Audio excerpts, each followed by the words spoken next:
మాట్లాడాలన్న పెట్టలే పెట్టాం మరి అన్న పెట్టాడు అన్న తింటాడు ఖర్చులు కాడికి వెళ్ళిపోతాయి అవ్వా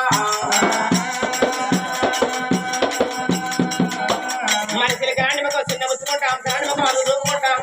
ఆయన చెప్పిన మామూలు ఎక్కడ చిన్న పుచ్చుకుంటాం అదే అవ్వా మరి అయినా కానీ ఎక్కడ మొగడేది ఎందుకు వస్తున్నాయి వినవే మనసు అడగపోతాడా ఆయన వచ్చి నన్ను అడిగినప్పుడే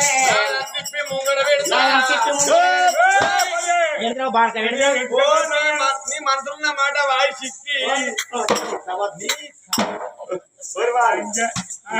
ఇంకా నా భార్య చిక్కేనారా ఓ ఈ ముక్కరు కత్తా తల్లి అంతేనా భవనాలు వింటుకున్నారు కాదురా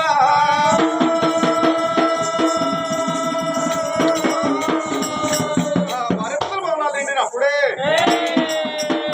రాజు సుందరశీల మహారాజు భార్య కాలుగూడు కాటి కంటి పదక కలవత సిలికలాడుమకు చిన్నవేది అవసలాడుమకు ఆలిపోయింది కాలుగూడు మామిడిలో కడసిన్నవాయనమ్మ అందుకే అన్నారు తల్లులార భార్య ఒక గుడ్డు లాంటిది భర్త ఒక కంటి రేపు లాంటి వాడు భార్య కష్టమత్త భర్త